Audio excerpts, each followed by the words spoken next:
warahmatullahi wabarakatuh. Perkenalkan nama saya Putri Raya dengan NIM 2208-0030. Saat ini saya akan mempresentasikan tugas pengujian penetrasi sistem informasi.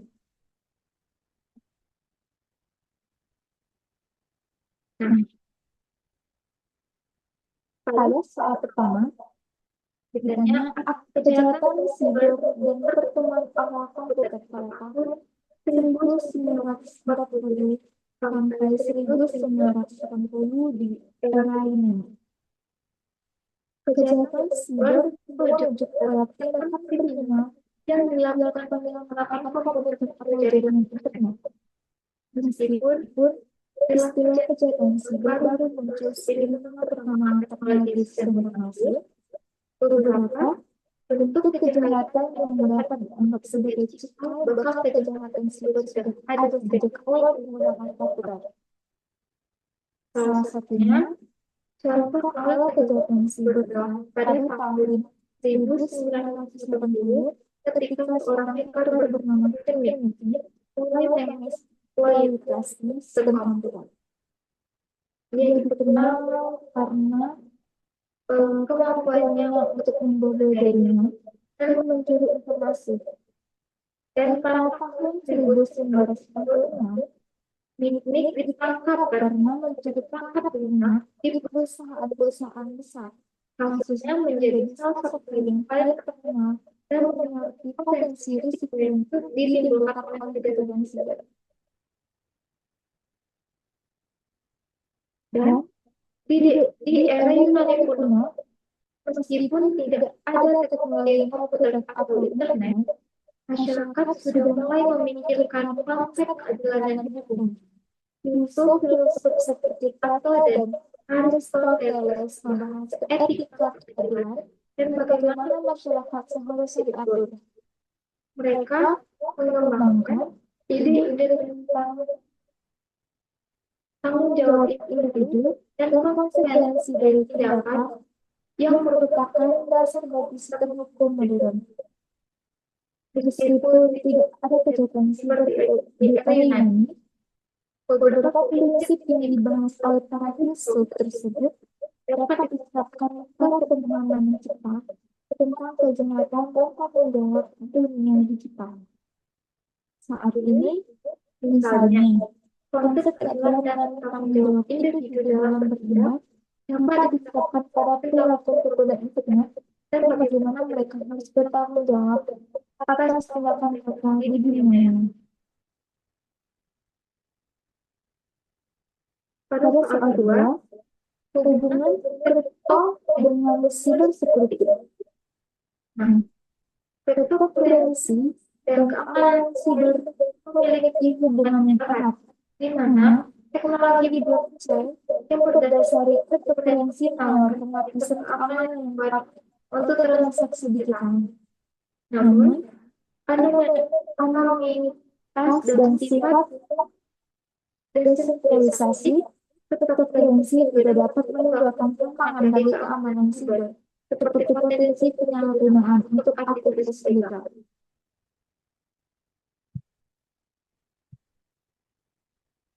Selain itu, ada ekskripsi kuat, yaitu kriptokurensi menggunakan sistem enkripsi yang canggih untuk data dan transaksi. Ini membantu mereka kerahasiaannya dan integrasi informasi. Lalu ada juga desentralisasi dan keamanan, yaitu blockchain adalah teknologi yang berdasari kriptokurensi yang berfungsi sebagai bukti besar. Desentralisasi ini meningkatkan keamanan dengan mengurangi risiko serangan tercepat. Lalu setiap transaksi harus divalidasi oleh jaringan, sehingga mempersulit manipulasi.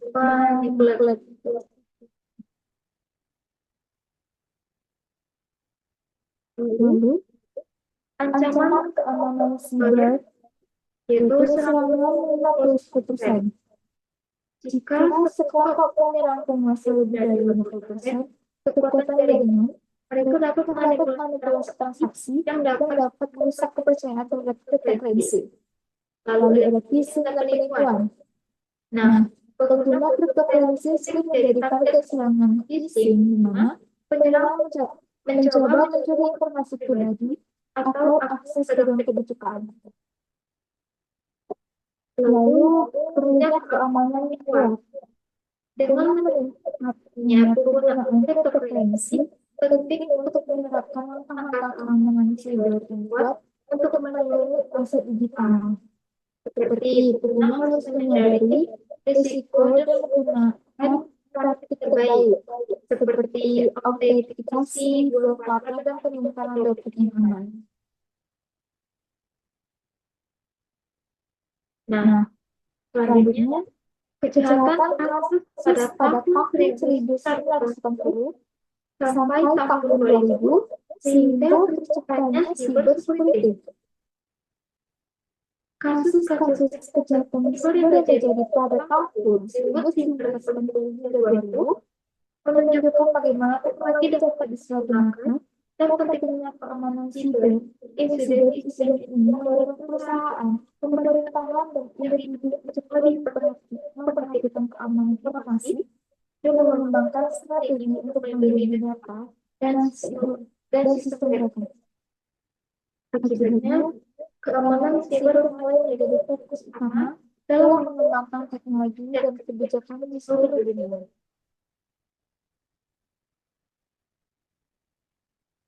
Nah, beberapa kasus siber. Kevin McNick pada tahun 1980 sampai 1990. Kevin McNick itu adalah salah satu hacker teknologi di dunia.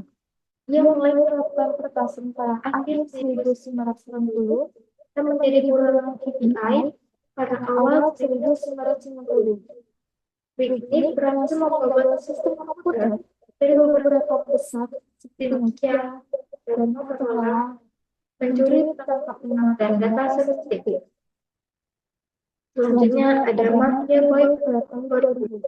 Pada tahun 2000, seorang remaja bernama Michael Chelsea yang dikenal dengan nama samaran mafia boy melakukan serangan DDoS atau yang kita sebut distributed denial of service terhadap beberapa situs web besar termasuk CNN, eBay, dan Dell.